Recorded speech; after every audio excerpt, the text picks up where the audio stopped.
Never let a good crisis go to waste. This cynical statement, often attributed to Winston Churchill, unfortunately captures the prevailing ethos during the COVID-19 pandemic, a time when the world was brought to its knees.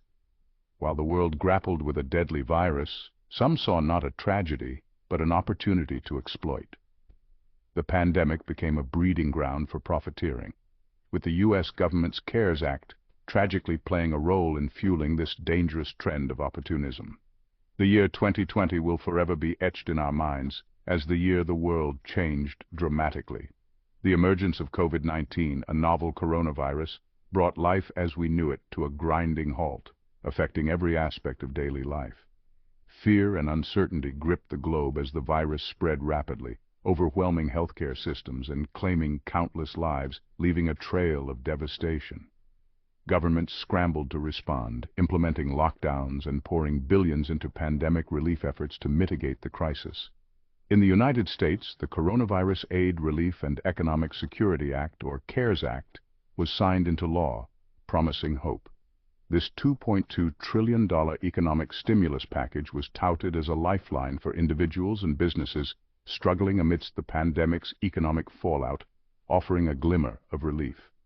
While the CARES Act provided much-needed relief to many, it also contained provisions that would have devastating consequences, particularly for the most vulnerable among us, exacerbating existing inequalities. The CARES Act included substantial financial incentives for hospitals treating COVID-19 patients, aiming to support the overwhelmed healthcare system. While seemingly well-intentioned, these incentives created a perverse system where hospitals were financially rewarded for adhering to specific protocols, regardless of their efficacy or potential harm to patients, leading to ethical dilemmas. This financial pressure ultimately led to the widespread adoption of treatments that, in many cases, proved more deadly than the virus itself, raising serious questions about the intersection of healthcare and profit. The CARES Act, in its attempt to support hospitals overwhelmed by the influx of COVID-19 patients, inadvertently created a system that prioritized profit over patient well-being, leading to unintended and potentially harmful consequences. The Act included a 20% bonus payment for hospitals on top of their standard Medicare rates for patients diagnosed with COVID-19, which was meant to alleviate the financial burden on healthcare facilities.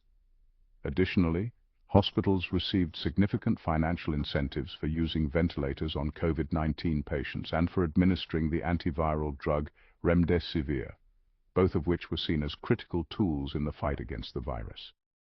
These financial incentives, while seemingly designed to help hospitals cope with the pandemic, created a dangerous conflict of interest, where financial considerations could overshadow patient care.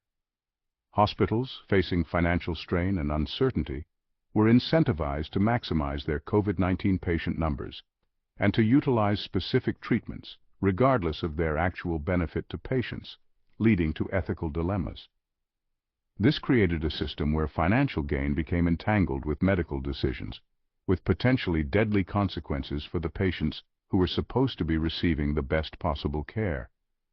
The 20% bonus payment for COVID-19 patients, while intended to offset the increased costs associated with treating the virus, created a perverse incentive to inflate COVID-19 diagnoses, sometimes without proper justification. Hospitals were financially rewarded for labeling patients as COVID-19 positive, even in cases where the diagnosis was questionable or based on unreliable tests, leading to potential misdiagnoses. This financial incentive contributed to an overdiagnosis of COVID-19, inflating case numbers and instilling unnecessary fear in the public, which further complicated the public health response. Furthermore, the financial incentives tied to ventilator use and remdesivir administration pushed hospitals towards utilizing these treatments even when they were not medically necessary or even harmful, putting patients at risk. This created a situation where patients were subjected to potentially life-threatening interventions not for their medical benefit, but for the financial gain of the hospitals treating them, raising serious ethical and medical concerns.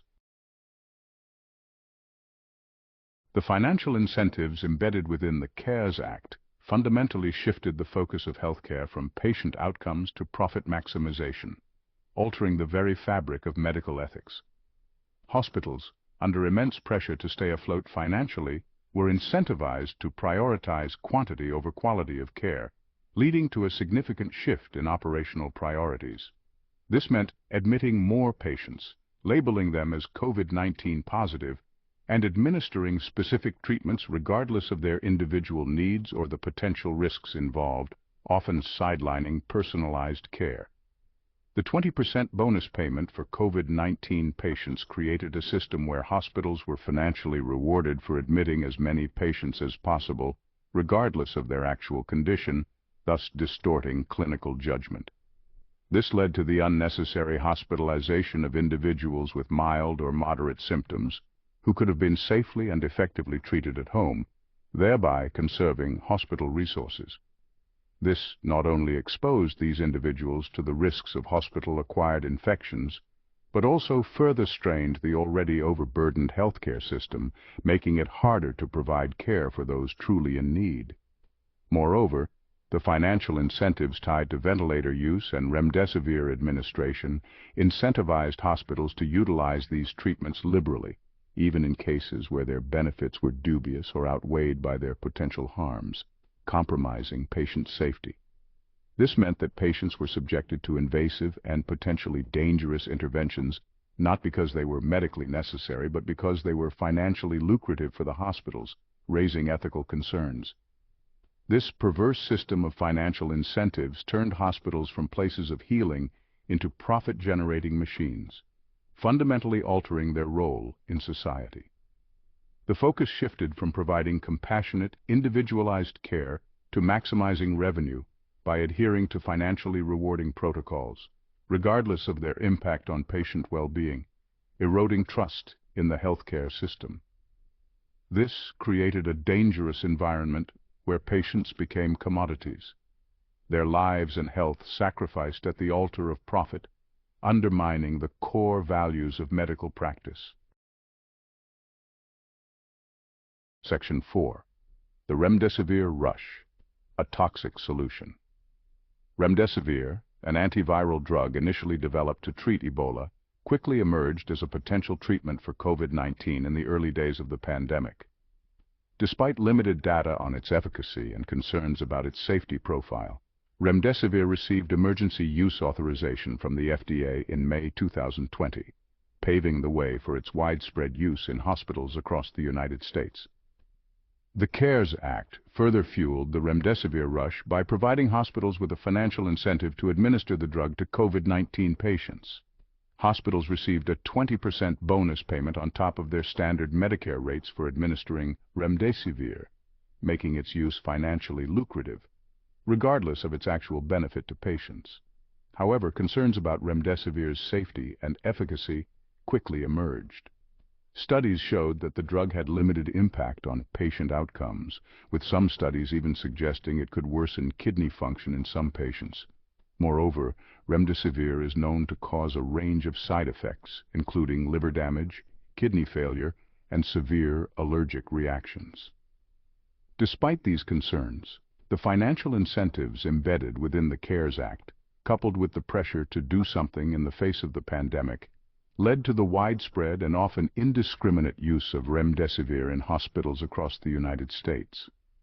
Patients were subjected to a drug with a questionable safety profile and limited evidence of efficacy, not because it was in their best interest, but because it was financially rewarding for the hospitals treating them. Section 5. Gasping for air, the deadly price of ventilation. Mechanical ventilation, a life-saving intervention for patients struggling to breathe on their own, became a double-edged sword during the COVID-19 pandemic. While ventilators can be life-saving in certain situations, their overuse and misuse in COVID-19 patients proved deadly, driven in part by the perverse financial incentives embedded within the CARES Act. The CARES Act provided hospitals with significant financial incentives for using ventilators on COVID-19 patients. This financial incentive, coupled with the initial belief that ventilators were the standard of care for severely ill COVID-19 patients, led to their overuse and misuse with devastating consequences. Studies showed that patients placed on ventilators for COVID-19 had extremely high mortality rates, ranging from 70% to 97%. This is significantly higher than the mortality rate for patients on ventilators for other respiratory illnesses, suggesting that the aggressive use of ventilators in COVID-19 patients was contributing to their deaths. Moreover, mechanical ventilation is not without its risks. It can cause lung damage, infections, and other complications, particularly when used for prolonged periods or in patients who are not appropriate candidates for ventilation. Despite these risks, the financial incentives embedded within the CARES Act pushed hospitals towards using ventilators liberally, even in cases where less invasive and potentially safer alternatives were available.